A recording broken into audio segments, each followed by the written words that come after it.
Materi PPKN kelas 8 semester 1 bab 1 pertemuan yang kedua, kedudukan dan fungsi Pancasila untuk pembelajaran daring dari rumah.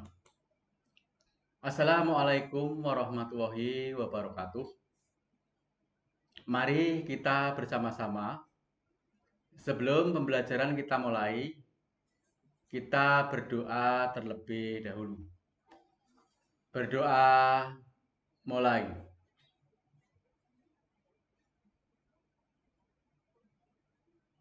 Berdoa selesai. Apa kabar anakku? Sehat? Syukur alhamdulillah apabila kalian hari ini sehat.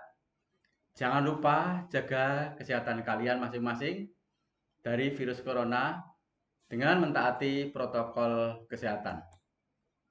Kepada anak-anakku, siapkan kelengkapan kalian dalam mengikuti pembelajaran PPKN ini. Antara lain buku teks, buku catatan, lembar kerja, serta alat tulis lainnya. Bagaimana? Sudah siap? Oke, kalau kalian sudah siap, kita mulai untuk pertemuan kedua bab pertama, kompetensi dasar KD 3.1, menelaah Pancasila sebagai dasar negara dan pandangan hidup bangsa. Indikator 3.12, mensyukuri kedudukan, fungsi, dan arti penting Pancasila. Manfaat pembelajaran ini yang pertama, memahami arti dari Pancasila. Yang kedua, memahami kedudukan dari Pancasila. Yang ketiga, membedakan Pancasila sebagai pandangan hidup bangsa dan Pancasila sebagai kepribadian bangsa. Yang keempat, memahami Pancasila sebagai perjanjian luhur rakyat. Yang kelima, memahami Pancasila sebagai sumber dari segala sumber hukum. Materi pembelajaran ini tentang kedudukan, fungsi, dan arti Pancasila. Sedangkan pembelajaran yang akan kita lakukan dengan pendekatan saintifik dengan model discovery learning serta studi kepustakaan. Kedudukan dan fungsi Pancasila. Yang pertama, Pancasila sebagai dasar negara. Yang kedua, Pancasila sebagai pandangan hidup bangsa. Yang ketiga, Pancasila sebagai kepribadian bangsa. Yang keempat, Pancasila sebagai perjanjian luhur. Yang kelima, Pancasila sebagai sumber dari segala sumber hukum. Yang keenam, Pancasila sebagai ideologi nasional. Yang pertama, Pancasila sebagai dasar negara. Pancasila menjadi norma dasar atau kaidah negara yang fundamental. Hal tersebut dapat dilihat di dalam pembukaan Undang-Undang Dasar Negara Republik Indonesia tahun 1945 pada alinea yang keempat.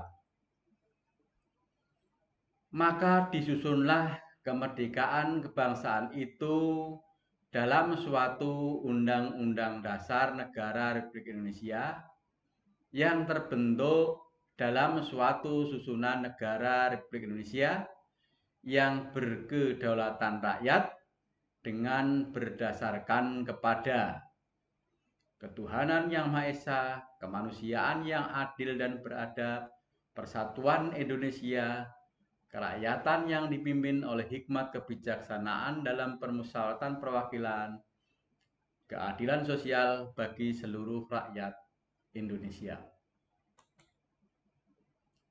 penempatan Pancasila dalam pembukaan Undang-Undang Dasar Negara Republik Indonesia tahun 1945 dikukuhkan pada tanggal 18 Agustus 1945. Kedudukan Pancasila sebagai dasar negara telah ditegaskan di dalam Instruksi Presiden nomor 12 tahun 1968 dan tersusun secara hierarkis piramidal.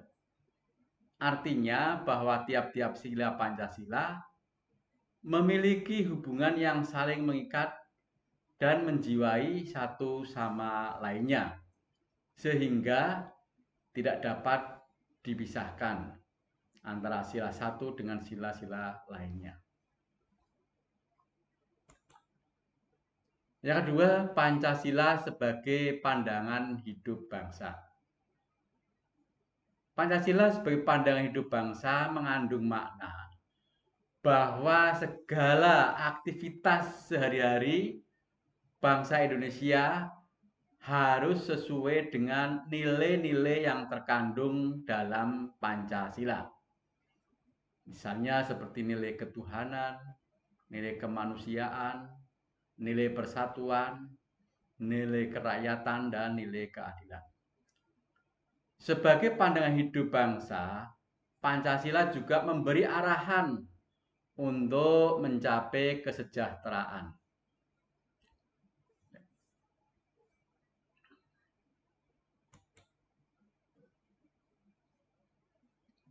Dan kebahagiaan lahir dan batin bagi masyarakat Indonesia. Pancasila memenuhi fungsi sebagai berikut. Yang pertama, menjadi alat mengatasi segala konflik atau ketegangan sosial. Yang kedua, menjadi sumber motivasi untuk mewujudkan cita-citanya, gagasan dan ide-ide dalam kehidupan nyata. Yang ketiga, menjadi sumber semangat untuk mewujudkan nilai-nilai yang termuat dalam Pancasila itu sendiri. Yang keempat, menjadi jawaban untuk menghadapi perkembangan global. Yang kelima, menjadi sumber inspirasi bagi perjuangan bangsa Indonesia. Yang ketiga, Pancasila sebagai kepribadian bangsa. Pancasila sebagai kepribadian memberikan corak dan ciri khas bagi bangsa Indonesia, menjadi pembeda dengan bangsa lain. Misalnya, gotong royong yang diyakini oleh Insinyur Soekarno sebagai hal yang harus ada dan menyemangati bangsa Indonesia. Sejatinya dalam tindakan gotong royong terdapat nilai kekeluargaan dan kerjasama yang khas sebagai kepribadian bangsa. Yang keempat, Pancasila sebagai perjanjian luhur. Istilah Pancasila sebagai perjanjian luhur bangsa Indonesia muncul dalam pidato kenegaraan dalam sidang DPR GR atau DPR Gotong Royong pada tanggal 16 Agustus 1967. Pancasila sebagai perjanjian luhur merupakan suatu perjanjian yang disepakati bersama oleh seluruh rakyat Indonesia dan harus diamalkan dan dilestarikan. Pancasila sebagai sumber dari segala sumber hukum. Sumber hukum adalah sumber yang dijadikan bahan penyusunan peraturan perundang-undangan, baik yang tertulis maupun yang tidak tertulis. Pancasila dijadikan sumber dari segala aturan hukum atau perundang-undangan yang berlaku. Oleh karena itu, semua hukum atau peraturan yang berlaku harus bersumber dari Pancasila. Undang-Undang Nomor 12 Tahun 2011 tentang pembentukan peraturan perundang-undangan pasal 2 Pancasila merupakan sumber dari segala sumber hukum negara.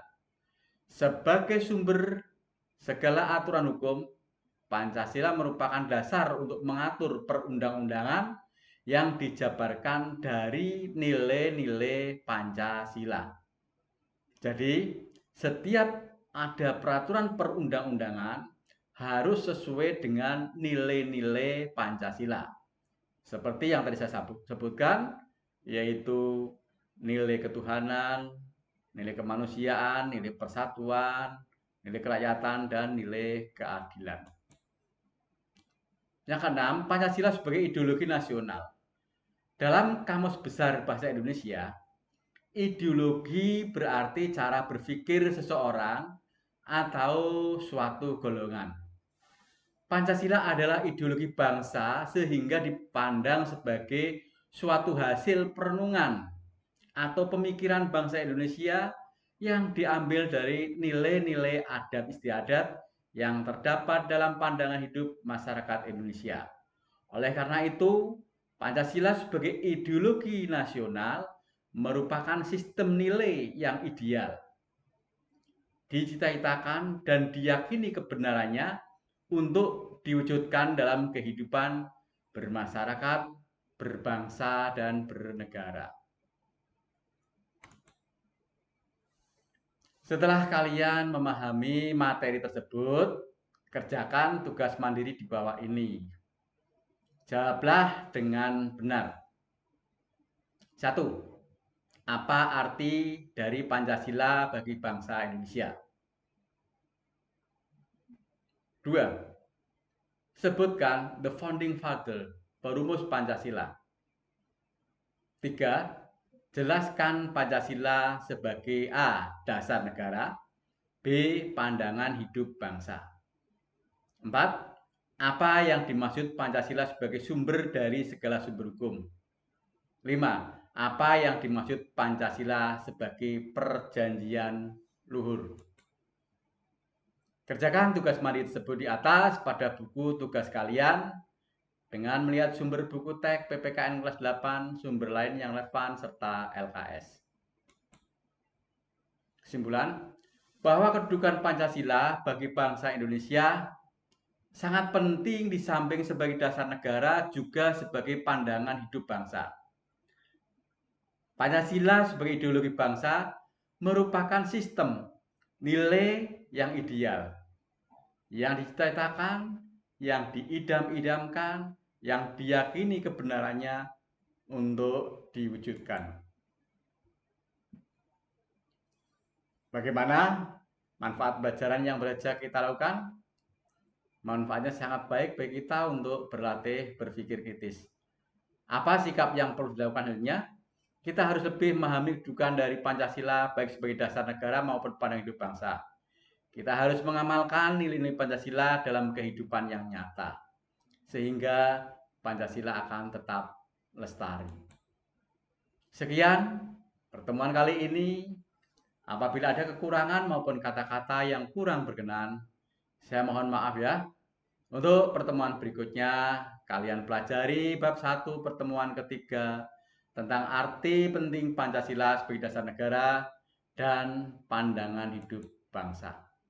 Kita tutup pertemuan kali ini dengan membaca hamdalah secara bersama-sama. Alhamdulillahirabbil alamin.